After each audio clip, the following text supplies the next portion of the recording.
Welcome to No Church Church. Today we have Phil Drysdale. We're going to talk about the evolution of church or church evolution, and we're going to use spiral dynamics to kind of, lay out what the course has been over, basically thousands of years in our hearts, our minds, and what's going on. Yeah. So this is a really interesting topic. It's a topic I love, okay?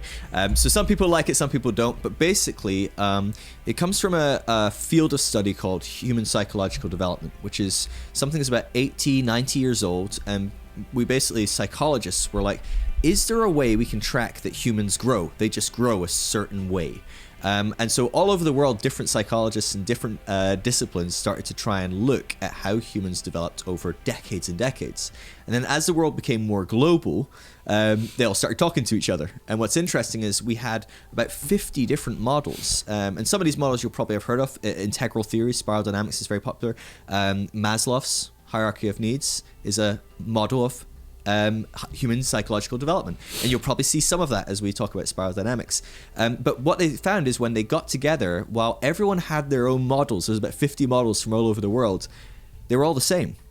So there may be, for some people it was 5 stages, for some people it was 8, for some people it was only 3, but they moved in the same trajectory. Humans grow in a very specific way. We know this now. It's not too... We might get more into the nitty-gritty of how. We might find a little bit more detail in individual stages between the stages we currently know. But on the whole, we know how humans develop in a healthy, good environment. Okay, so if you put them in an unhealthy environment, and some people can get very stuck and not develop, and you can become very narcissistic, you can become psychopathic. There's lots of different playoffs of not growing up healthily.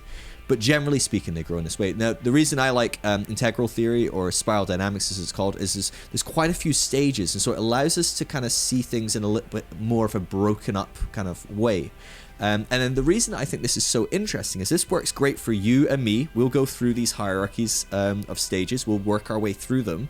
But also it works for cultures. And so you'll see that the human culture is moving in this direction as well. Well, and because they're moving in a direction, that's where basically you started with for us, the Constitution, the independence, and basically we had all these laws of the land, and now you have basically these addendums as time go on. Every year you're adding and trying to take away basically based on your fundamental first views, thoughts of laws. Yeah, absolutely. So we've got something up on the screen. So I mean, if you're listening, I'm going to try and describe this well to you. But if you're watching, I don't know if we'll be able to put something up on the screen for you guys at some point. But I'll kind of talk through these stages, and I'll give you an example of it in individuals, and I'll also give you an example in cultural elements, and then we'll probably start looking at how this plays into the church, because this is where it really rubber hits the road, is how does it actually affect us. And there's playoffs in this in every area, right? It affects our relationships, it affects our politics, it affects our religion, it affects where you're at psychologically, will obviously affect how you filter everything in the world. And so it's a really big deal. But when we start at the very, very basic level, it's kind of almost irrelevant in a sense. It's called, so the reason that spiral dynamics, it gives labels that are typically colors, and the reason is we tend to have a lot less of a connotation of right or wrong with a stage when it's a color. If I give you the labels as names, the names we've got on the screen here are very different to the ones that I would usually use, but we can kind of bounce between them, I guess. But generally speaking, we have certain terms. So one of them there is egocentric. So you go, well, egocentric, that's not very good, right? But it is very good potentially as well. If you look at certain stages of growth as a human, it's really important for a toddler to become egocentric, right? They need to develop an ego. They need to learn to say no. And that's annoying for the parent when they're saying no all the time, especially when you're used to them saying yes. But you're also semi-aware while you're also pulling your hair out. You're going, this is important. And actually long term, it's going to be really important that they know how to say no and set a boundary.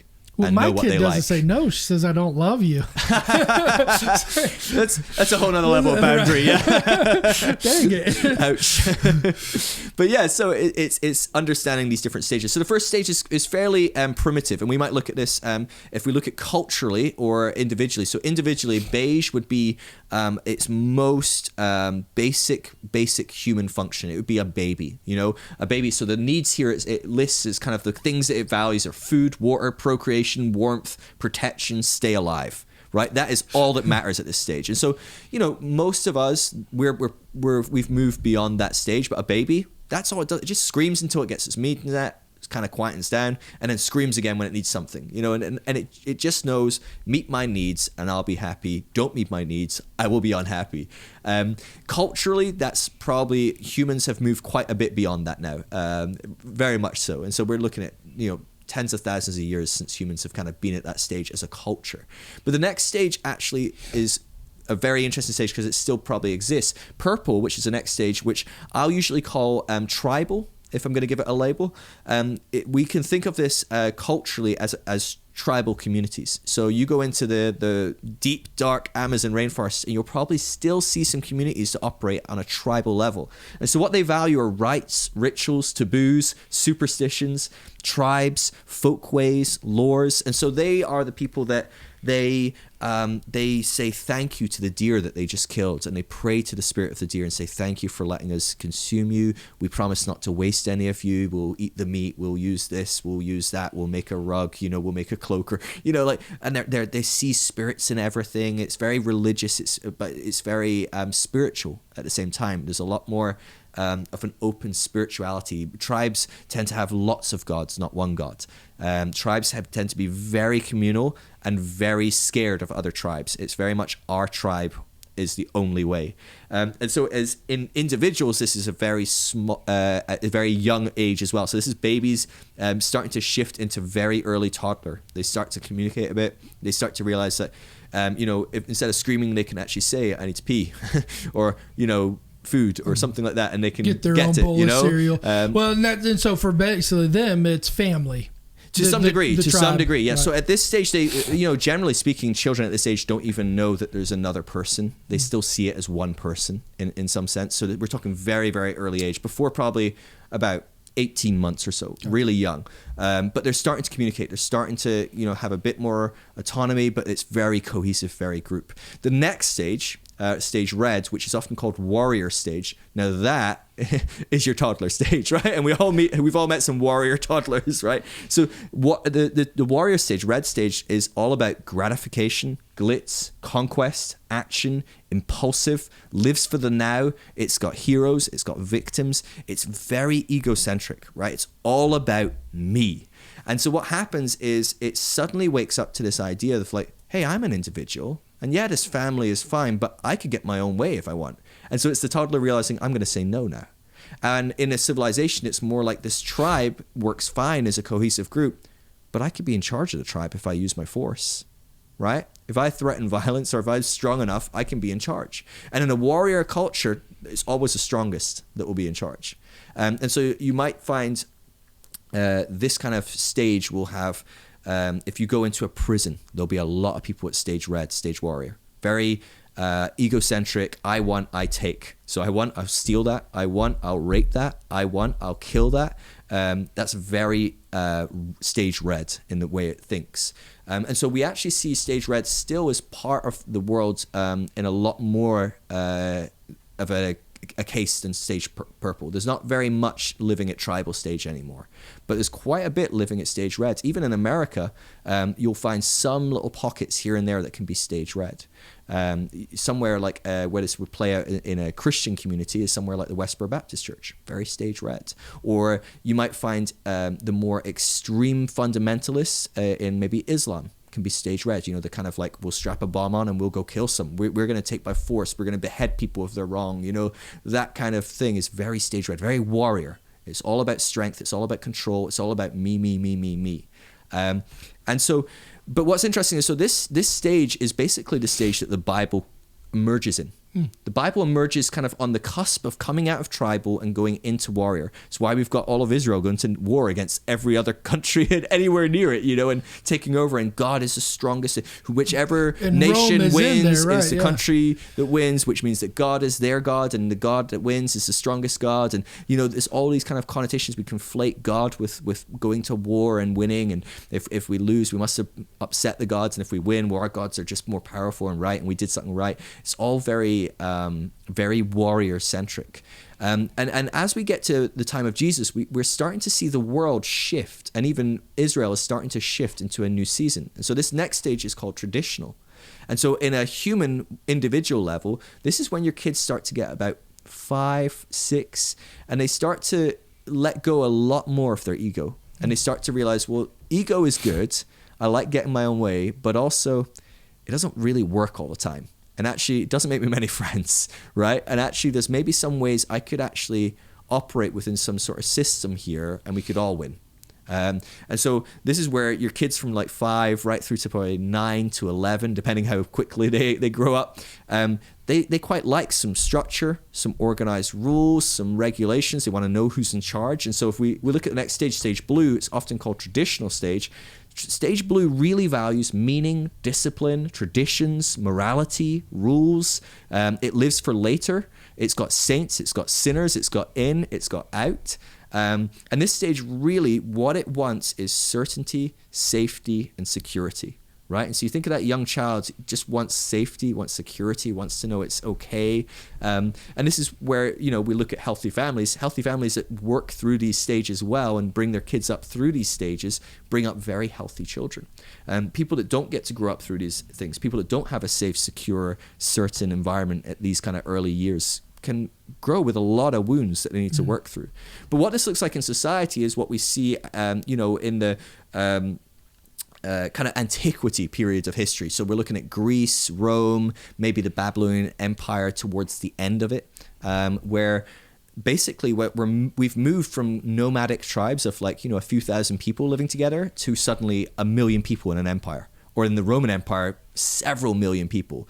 And you can't do that without rules. You can't do that without regulation. You can't do it without some police. You can't do it without a system of structure of who's in charge, who's not in charge. So we see government comes into play at traditional. We see kings. We see a god or a pope, or in a church, we might see a pastor and a Bible. They're the authority figures. We all look to that. We've got some rules and regulations that we live around based on that. And we all feel safe, certain, and secure. And so this is where most of the conservative, evangelical Christian church will find itself camped in. Very traditional mindset. They'll be in that place of a traditional mindset thought. And that's where they live culturally. Now, individually, they've probably grown up a lot more. They've probably grown up through these stages quite a bit more. But culturally, they're probably still at that stage. And so if we look at the next stage, stage orange is called modern stage. And this stage is where a whole bunch of questioning starts coming about. You suddenly awaken to, maybe there's more to it than just this group being stable and safe. Maybe there's more to it than just this one person being able to tell us who's right, who's wrong, how it should be, how it shouldn't be. And so stage orange it can be materialistic, it can be consumeristic, it can have success and its image and its status and growth all being key factors. It sees winners, it sees losers. It's very it becomes very egocentric again, but in a much healthier way than stage red. Right. It's growing. Each of these stages builds upon its prior stage. It brings with it its stuff from its prior stage, but it grows and develops. And so it's become egocentric again, but it also values reason and questioning, because it's all about me again. So now I'm pushing back against the culture that's told me you have to believe this. It's got to be that way. The Pope said this, the priest said this, the king said this, the pastor said this, the government says this. Stage orange starts to push and go, yeah, but does it have to be that way? I think differently. I want to research differently. I've come to some facts. Scientists tend to be very stage orange. A lot of businessmen tend to be stage orange. People that are driven and fairly individualistic tend to be at stage orange in our daily culture. And most of our Western world, certainly America, tends to be at stage orange. The difference is maybe some of more rural parts of America can still be quite traditional, still want that status quo, safety, certainty, the way it's always been. That can still kind of exist in certain regions of America, but most of America is pushed into what we're saying, materialism, consumerism, capitalism, success, being a winner, growing, being the best you can be. Really positive things in a lot of ways, but also probably has some extremes that can be quite negative. And so this is a natural progression that we're growing through. But the next stage we're going to find is probably quite rare at this stage. We're probably going to pause here after this, is stage green, which is the postmodern stage. And postmodern stage, it starts to see things more egalitarian, right? More, we're all in this together. We're all equal. How can we all do this? And it cares about feelings and sharing and caring and community. And it's less driven by data and more by like, well, what works for everyone? And what we'll see, actually, what you may have noticed is we start, beige is very egotistical. It's all about me. I'm going to scream until I get what I want. Purple goes to tribal. It's all about the group. And then red, it's all about me. I want to say no, and I want to get my own way. It's about me again. Blue, well, actually, for the community to work, we need some rules, regulation. We need a government. We need the police. Orange, no, it's about me. I want to grow. I want to develop. I want to be the best me I can be. Green, yeah, but what about the whole world? What about everyone else? And so there's this back and forth between an egocentric view and a group-centric view.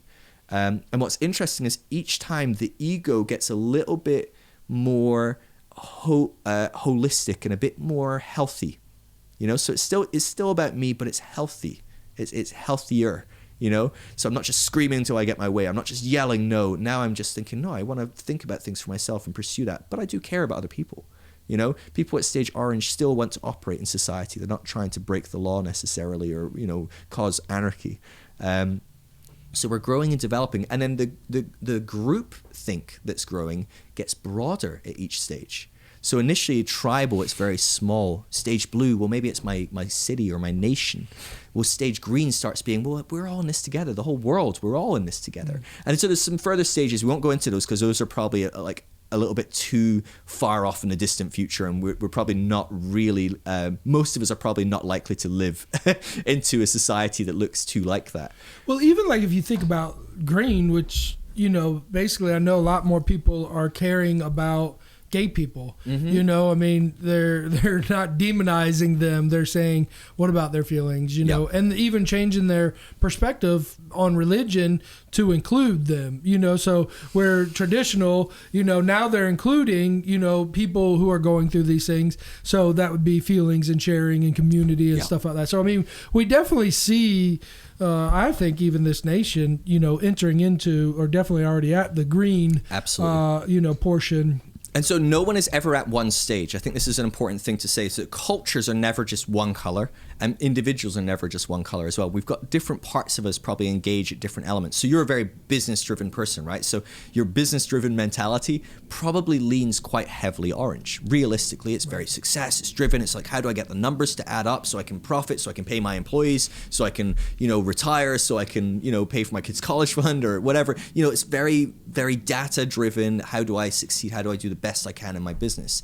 But you might be a lot more green in certain areas, maybe with your family, maybe you're caring, maybe your kid comes out and says, hey, I'm gay, and at a stage blue person will probably go, well, that doesn't work within the status quo, sorry buddy, you're out. Right. And we all have come across people that have engaged with a family member that's like that, and they haven't been able to incorporate it because we're very much in traditional model and it doesn't fit in the box. And actually it's you or me. Because if I come with you, I'm out the group as well.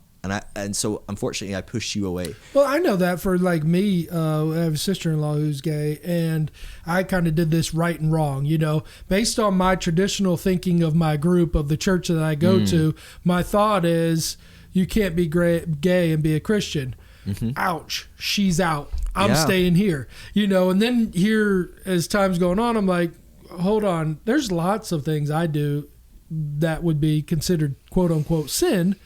So if I'm considering her gay to be sin and I have sin, then I'm out also. So then it's like, all right, fine, we're both out. Let's just move on, type thing. Yeah. No, it's super complex. And so this whole model, it's not too, so it's really important that when we are introducing something like this, we're not introducing it as, oh, here's a list from top to bottom, and if you're not at the top, you suck, right? That's not how this operates at all. The point is that we all are growing through this stage, and it's to give us a roadmap of where we're going. But you would never look at a toddler and say, you're not as good as a 40-year-old. Right? You just wouldn't do that. But a 40-year-old is more developed. I would probably expect more from a 40-year-old, if I gave them a test, or if they faced a hard situation in life. The toddler's probably less capable of coping with it. So there's different elements of, yes, at different stages we've probably developed, we've probably grown, we're probably capable of handling more things that are thrown at us. But there's always more stages. And so even in this picture, it goes to a certain point, but there's probably more to come. We just don't know yet. We've not grown enough as humans to figure out where are we going and how are we developing. Well, and I know, like, my eyes went to the top. I'm like, well, what is the top? You know, it's stage orange, right? That's driven for success and winning. How do I want get to the top? How do I win the goal of human evolution, of of psychological evolution? Yeah, but can't you even see that? I mean, like, for the yellow, you're talking about knowledge and, multiple realities, but like the earth changing for the blue, I mean, or turquoise, I mean, you can see that even mankind is trying to change building and how we use cars and stuff like that to help change the earth. We're doing more space flights and satellite things, so we're even using outer space to start implementing into our lives, giving it a different view and stuff.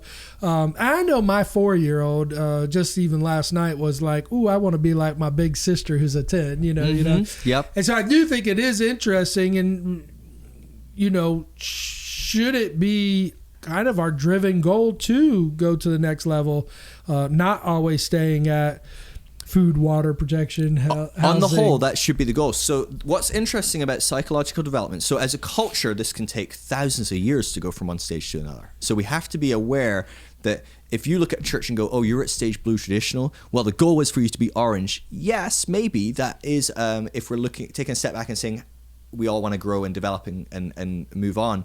But the truth is, most churches have been at stage traditional for hundreds of years, and it might not be the generation it happens. It may be that this is going to take another 60, 70, 80 years for some places. But what's interesting about people, what we found in studying people is, generally speaking, when you hit about late 30s, early 40s, you're kind of done psychologically developing on the whole. So unless you're very, very intentional about this, very intentional about going, I want to grow, I want to change, I want to challenge my presuppositions, most people, when they are hitting that 30s to 40s bracket, they're going to die the stage they're at that point. So if you've grown up and you've gone through and you've got to stage orange maybe, you're probably going to die at stage orange. You're probably not going to move into a postmodern stage of seeing things more egalitarian, focusing more on sharing and feelings and the whole world and things like that. Now that's not bad. It's not a negative thing. Again, there's no stage that's good or bad, and I think this is the really hard part, because we tend to want to know that I'm the right stage and the other stages are wrong. Now what's interesting is all the way from beige to green, generally speaking, people at those stages are not aware that where they're at is a stage. So we tend not to look back in our lives and see ourselves growing through these stages. We tend to always see myself at the current state. I've always been like this. And that's just a human way we store memory and we access memory. And so it's only actually at the later stages. So between green and yellow, there's like a line, and it goes from tier 1 to tier 2 stages. At stage yellow, you start to look back and go, oh, this is all just stages, and they're all healthy. They're all good. You can't demonize any of these stages. They're really helpful. So I gave an example the other day, and it's probably worth repeating. Like when people at stage, so most prisons are full of stage red. And if you send a Christian that's stage orange into a prison to minister to people, and you send a Christian that's at stage blue into a prison to minister to people, the person at stage orange doesn't have nearly as much success as the person at stage blue. Why? Because it's the next stage. And this is a big part of human development, is you can't really skip stages. If you skip stages, it's rare, but when you do skip stages, you end up really unhealthy.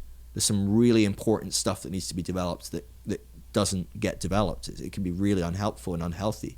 And so it's really important that we actually, when we're at a stage, we get all we can from that stage. You have to allow the stage to mature fully and get it all, because you only move from one stage to the next once you hit its limits. And so there's different limitations on each stage. So stage blue is great, and it's very, it creates loyalty and faithfulness and structure, and it makes people feel safe, and all those are really good things. But when you stay in stage blue long enough, you start to feel a bit suffocated.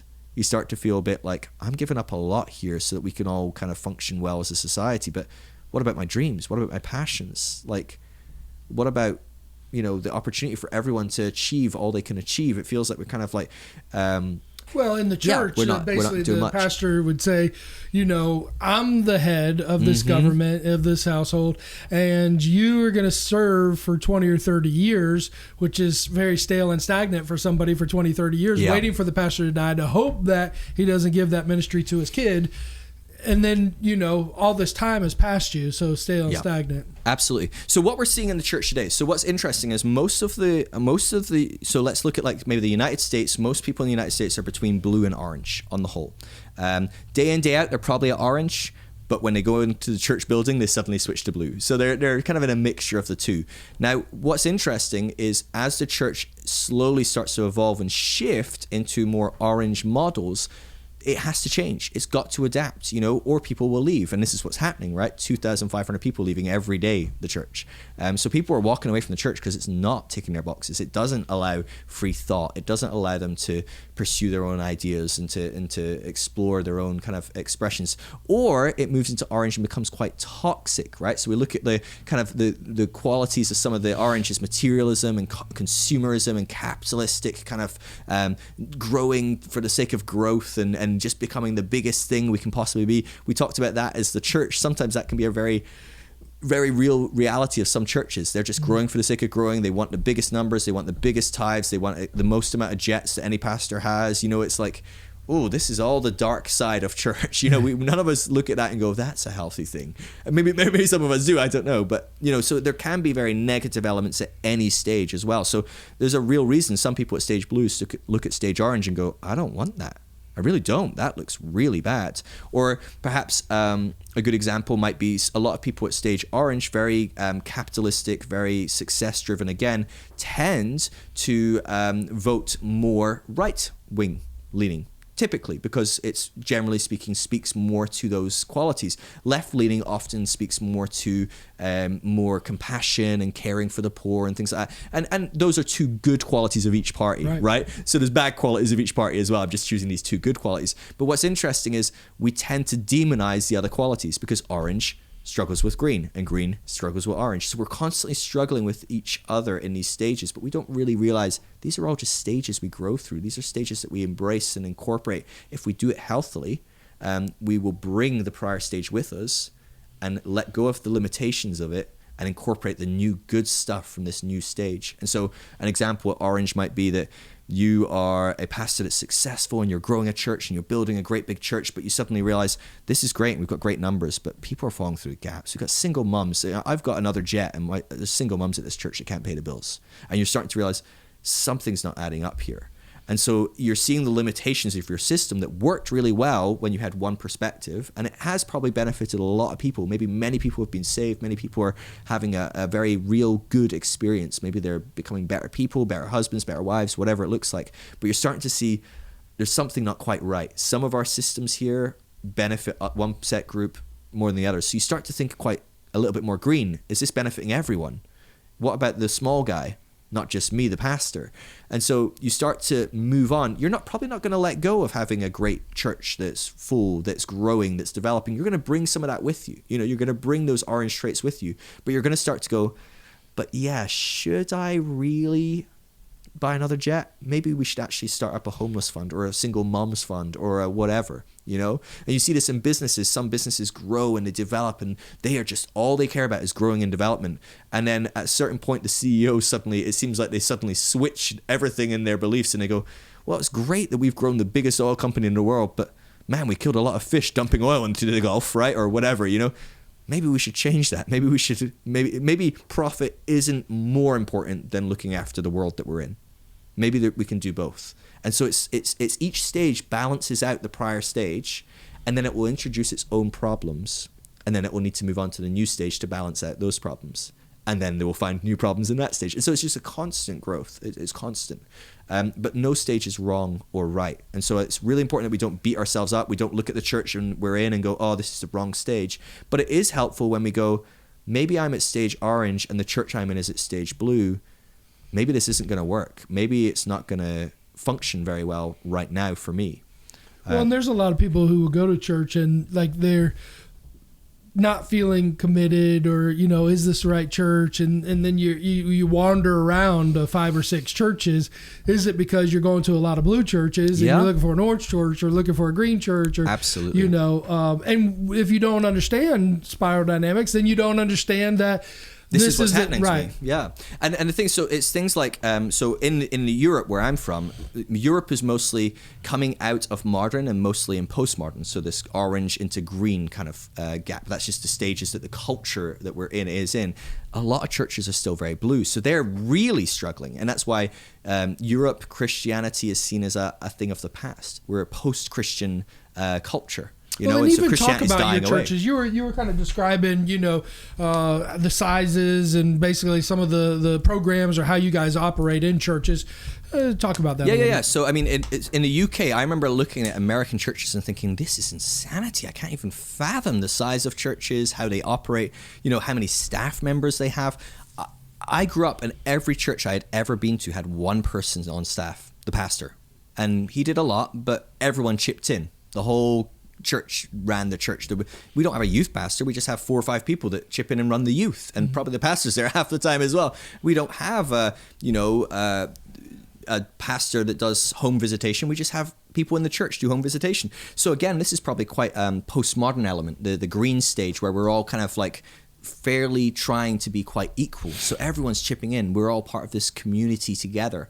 So it's a slightly different model. The churches are much smaller because we typically, maybe not because we're trying to keep them small, I don't think that's necessarily the case, but I think naturally when you're built around community, the purpose of the church is the community. It's not there to teach, and it's not there to lay down the law like maybe blue church is, but rather the church is there primarily to create community and to work out in the society. And so it's a totally different type of church than a lot of other churches, but it naturally tends to be smaller. Because typically you go beyond about 150 people in a group and it doesn't function very well. That's just tribal dynamics. Humans can't cope with groups bigger than 150. That's the kind of capacity for how human relations kind of operate in. And so that's why often you go into big mega churches and people can feel utterly alone in a huge group. But so yeah, we tend to have smaller churches. A mega church in the UK, usually churches that are over 300-400 people are absolutely huge. We can't fathom church. We're like, whoa, that's massive. You have to be a very certain type of person to want to go to that church. Now, a big part of it as well is that most of the society are like, we don't give a crap. We don't care about church anymore. We're good. We're done. We're good. We've moved on. Right. Church is seen very much, without an understanding of the spiral dynamics of the psychological development, church is seen as a very regressive past kind of concept, because it does largely revolve around very blue concepts and ideals, this authority and rules and regulations and status quo and not moving forwards. We've got to stay the same. That does seem very regressive, and it's trying to pull the culture back. Right. And because we've moved on so much, that might work when the culture is still kind of on the tiptoe of that. So the church today in America can do that. It is pulling the culture back because most of the culture in America hasn't moved too far on from it. But as America keeps moving on, the church is going to get more and more irrelevant, and it's going to really struggle unless it starts to adapt. And so even things like a lot of churches in Europe, you'll find are experimenting doing things like discussions rather than sermons. Or my church back home, the church I was part of, we would do a sermon a month, one sermon, one kind of family service where just everyone kind of would get involved, and we just have people get up and just share something or offer some a prayer request or tell a testimony or play some games with the kids or just do different things. And one service a month was discussions. So we'd basically choose, okay, we're going to read through John for the next year, and we'll just do a little bit at a time as we can read through it, and we'll just pass the mic around the congregation, and different people will share thoughts that come up as they read the passage. And we have great discussions and great interactions. Then the next week we have something called questions and answers, which most people think they know what questions and answers is, but it's a very different model. It's not that we have a pastor that knows all the answers, but it's that, again, we go, all right, who's been thinking something recently that they're like, I don't know what I think about this spiritually. I'm confused. I'm not sure. Maybe it's a Bible verse. Maybe it's a concept. Maybe it's a bit of a philosophical idea, but we can just pass the mic around, and someone might go, I don't understand hell. Like, it kind of makes me a bit awkward. I don't know what to think about it. And then we go, all right, well, who's got answers? And then lots of different hands will go up, and people will say, well, I've thought about this and I'm not sure about it, but this is how I've kind of come to terms with it. And someone else put hands up and go, well, I've studied this and here's 3 different ideas. And someone else will put their hand up. And so it's very free, very open, and it tailors a lot more to a kind of orange/green community, right? So it's orange because everyone's individual, everyone's valid as an individual, and everyone can pursue ideas and ask questions and be rational national, but it's also quite green, where everyone is equal. Everyone comes to the table and is valid, and their opinions are welcome. No one there has more Holy Spirit than anyone else, you know? And yes, some people might be more immature. They might not have studied as much, but everyone is valid and everyone is equal coming to the table. It's a totally different way of doing church. And I think that's what we're looking, when we look at the culture in America, American churches and American pastors are going to have to start being aware of this dynamic, or they are going to die out. I have conversations daily with pastors all over the world, but predominantly the pastors that are the most worried and are asking me, what do I do with the fact that my church is just hemorrhaging people? I'm offering them these kind of solutions, because I think these are the solutions that pastors need to start engaging with. Because I don't know about you, but I would love a church like that, where we ask questions and we discuss things together. But a church where we just get a sermon, to be honest with you, I'd rather go online and find a really good one. Right? As good as my pastor is, I know he's probably not in the top 10 preachers of all time, and I can find all 10 of those sermons, online. Well, that's what I love about podcasts, right? Because, if I were to read a book, I am limited on the information. I mean, I can consume, but then if I have a question arise, I can't do much about that. If I'm at church, I can consume, but I'm not really have the right, unless I go up after and ask the pastor, what does he think about this? And if he feels it's challenging enough, or, he has the answer, he'll give it to me. But, for the most part, we're looked at as being, consumers, not enlighteners, and or to be able to answer the questions that we actually have. So I think there's like that void that we're constantly feeling like we're not getting our answers. We're getting somebody else's answers, but not our answers. And so, like with the podcast, where I said I love so much about it, is you say something and I can say, hey. And then you can immediately reply, and I say, yeah, but, and then you reply again. And then I'm like, well, that makes sense. And then reply again. And so constantly I'm getting fed by this, which, what a wonderful dynamic. Yeah, absolutely. Real privilege. I mean, I bet most people would love that. They're probably listening to this podcast going, yeah, I would like to ask questions. These guys make no sense at all. Idiots. Yeah. Ask the right questions. Say the right thing, Phil. So I think... We're starting to move into a very different world. I think that's what the main thing is. The majority of the world for the last 2,000 years has been at stage blue.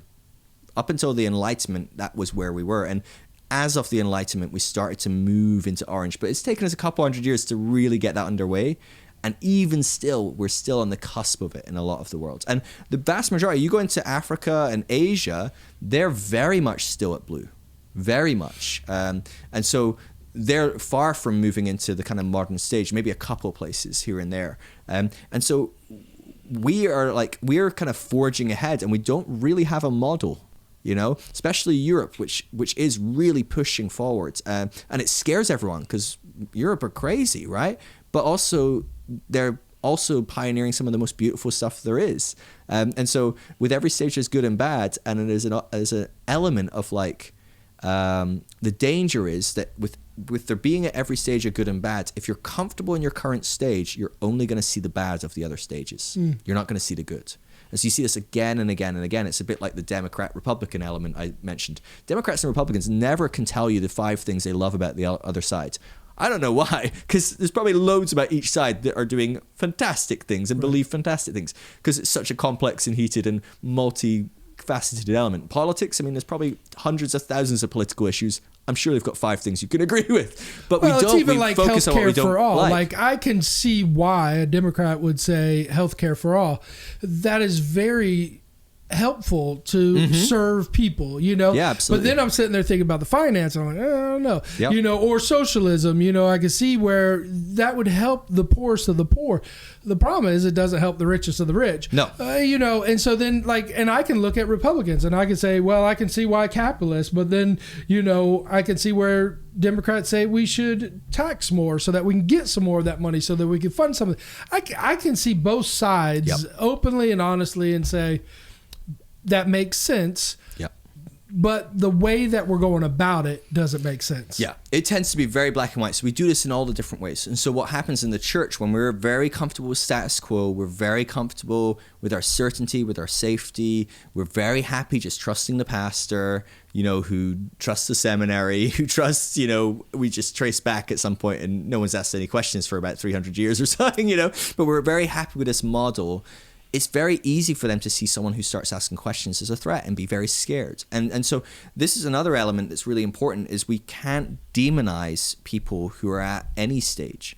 And so, of course, people that are very stage blue are going to be scared by someone that asks questions. We have to have grace for that. We have to go, of course that's the case, in the same way that like a young kid, if you go to a 5-year-old and explain that none of us actually know what's going on in life and we're completely confused and it's absolutely terrifying, which all of us probably, if we're going to be honest, is true of life, right? We have no idea which way I don't want to be 4 again. We're still all basically 12-year-olds, right?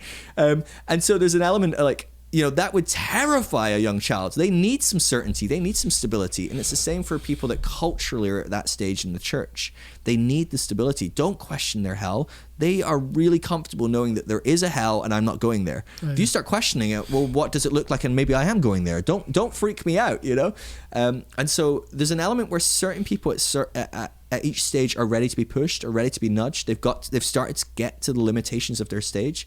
But a lot of people aren't there and they will not move.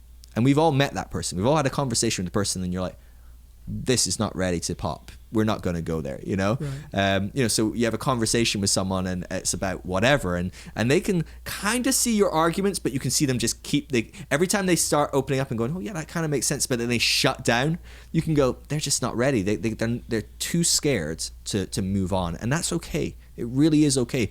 If it wasn't okay, God wouldn't have had us at a certain stage for the last 2,000 years.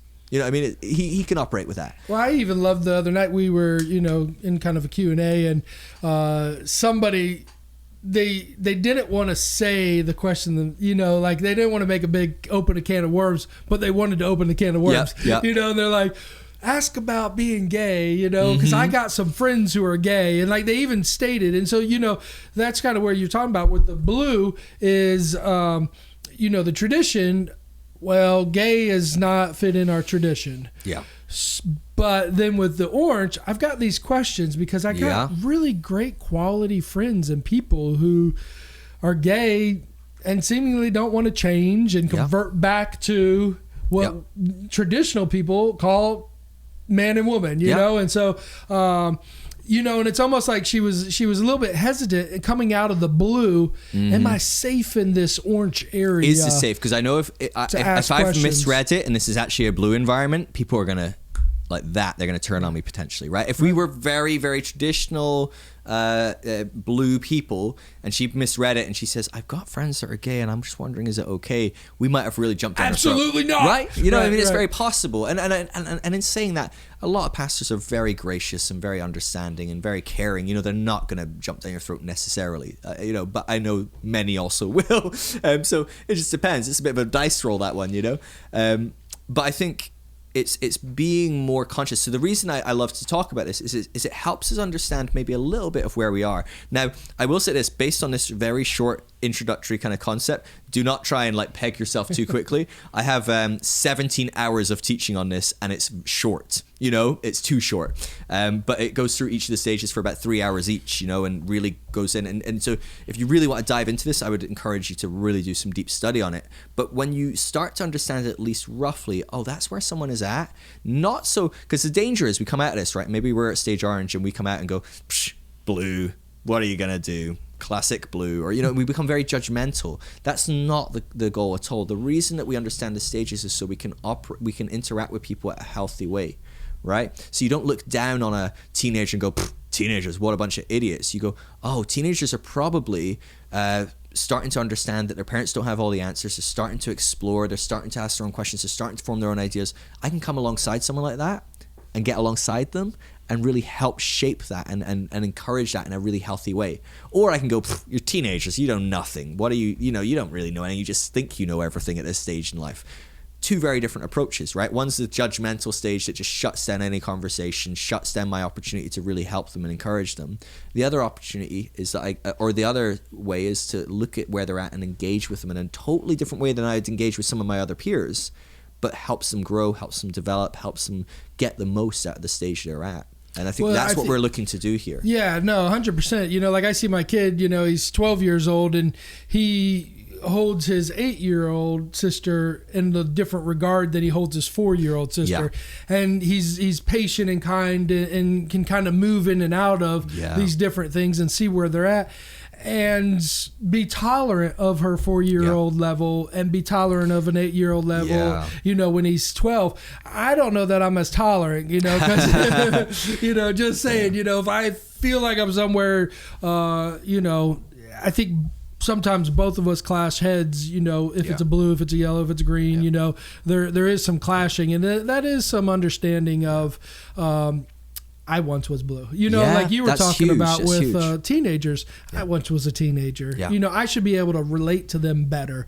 I should be able to give them grace as I wish somebody would have gave me grace when I was a teenager. And it's really it's much easier to do it on an age level, right? So it's much easier to go, I used to be a teenager, because you used to be a teenager. You intellectually know that you went through being a teenager, even if you don't remember it very well or honestly. So the way our memory works is we take our current psyche and put it into the past one.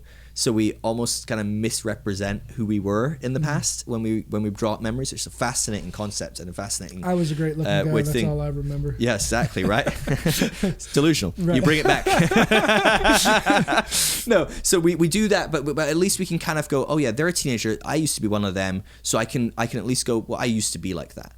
But what's interesting is we really struggle to do this with stages of growth in culture. So it's really hard for us to go, I used to be like that. I used to be more religious, or I used to be a little bit more egotistical, or I used to be obsessed with everyone getting along, but now I'm like quite individualistic and trying to develop my own self and do a bit of self-development and figure out who I am. We really struggle with that. We actually really don't do that well for whatever reason. I don't actually know the ins and outs of why that is, but it's well found that we really, really struggle. And so it's something that I think one of the beauties of like looking at something like this and studying something like this is it gives us a bit of grace to go, oh, these are all stages. And if I'm stage orange, I have been through beige, purple, red, blue. There's no question that I've gone through those. Might have gone through some of them very quickly, but I've gone through those stages. And so I need to recognize that blue is really important, because you don't get to be like me without blue. And that's something that's really hard to appreciate, that actually that church that I went through that was really toxic and unhealthy and really bad and had stupid doctrine and it totally stole my money for 15 years and all that stuff that we can sometimes think that way. We're like, well, that's stupid, I hate that church. That made me who I am today. Right. And actually, I wouldn't be today without all that stuff. Right. And I'm so when we're in a particular stage, we just remember the bad from the past, not the good. And when we look forwards, we see the bad and not the good. And the danger is when we look forward. So one of the beauties of this model is it gives us a bit of a roadmap of where we need to go. Okay, so you can't force yourself to grow ahead. But it does give you a bit of an awareness of like, who am I demonizing? If I'm at stage orange, like maybe me and you are quite orange, do I have a predisposition to demonize people at stage green a bit? Do I look at all the negative parts of stage green rather than going, what are the good parts I could focus on? Because I'm going to have to go through it at some point. Or I stay orange. That's my choice. And that's typically what we do. Yeah. Right. And so that's typically what we do, right? So we refuse to start incorporating some of those bits of green, because I can only see the bad parts. Well, and not to throw you guys on the altar here, but how many people put down Europe where you're at, and be like, oh my gosh, I can't believe you guys have this crazy prison reform deal. We just enslave or murder, and really basically it's stretching us to another level. I hate to say it, but really you guys are ahead of us in this concept. And we look at it as you're wrong for taking that step. It's tough. Because there are negative elements to it. There's some negative elements. So a prime one might be healthcare that you mentioned, right? It's really tough for me as a European, because in Europe you get free healthcare. We're covered. And an American citizen pays more for healthcare than a European. So America pays the most in tax for healthcare in the entire world. And yet it's the only developed nation that doesn't have free healthcare apart from Ireland. Isn't that fascinating? So it's things like Americans going, wow, these Europeans, they're crazy. You would never be able to afford it. And we're all going, we pay less than you and you don't even get it, right? And so there's different elements of like, you're focusing on the wrong thing here. So yeah, maybe there's some different elements here that are problematic with our healthcare. There's no doubt. But you're focusing on the wrong parts. Stop focusing on the bad parts, and maybe there's some good parts you could look at that might bring some help. Maybe not change everything overnight, or maybe not even do the same as Europe, but maybe find some good parts you can incorporate. And I think we do it the same. So there's things in the UK I know before I moved to America and lived here for 4 years. I lived here about 10 years ago for about 4 years. I used to see America through a European lens. And so I used to look at things and be like, wow, look at these crazy Americans that think this or think that. And then I got here and I was like, oh, wow, it isn't like that. Yeah, that's the negative extreme of it, but it isn't like that. Or we look at Muslims and we see the negative extreme of people strapping on bombs, but that's like 0.001% of Muslims. You know, I mean, it's like saying all Christians are Westboro Baptists. It's like, that's a bit of a simplistic view that focuses on the negative. You know, there's Mother Teresa's out there as well. You know, there's two extremes, and there's some amazing Muslim people out there. And so we need to be so careful that when we look at a group that's not me and us, is that group over there, that them? Am I just looking at the bad, right. or am I looking at actually there's some really good that I could really benefit from you if I was to listen? And I think that's what we have to do across the board. And something like this teaches us that to a huge degree. Because there's a real temptation that we throw babies out with the bathwater because we tend to look for what we disagree with. A great example is when I was at Bethel, Bill Johnson is the pastor there, and he's an amazing man. Regardless of what your theology is, I think he's just one of the most incredible men I've ever met. And we had a visiting speaker that spoke in their church, and this guy did not have the same language as Bethel and the same theology as Bethel. And he spoke in the Sunday service, and I was like, whoa, this is like not what we would teach here. And I remember Bill Johnson sitting on the front row, and he's like sitting there nodding away, like looking or whatever, and just sitting there. And I'm like, I wonder what is going through his head when someone's preaching on the front of the stage a totally different message than he would agree with. And I was like, I don't know what I would do if I was a pastor. And so the guy finishes speaking, and Bill goes up on the stage, and he grabs the mic, and he goes up, and he's like, oh, wasn't that great? And he's like, well, you know, he's like, I was thinking about that message as he was sharing it, and I just thought these 3 points really stood out to me as incredible. And he's shared these 3 points. And he's like, let's pray into the second point, because I think that's really what God's doing right now, and prayed about it.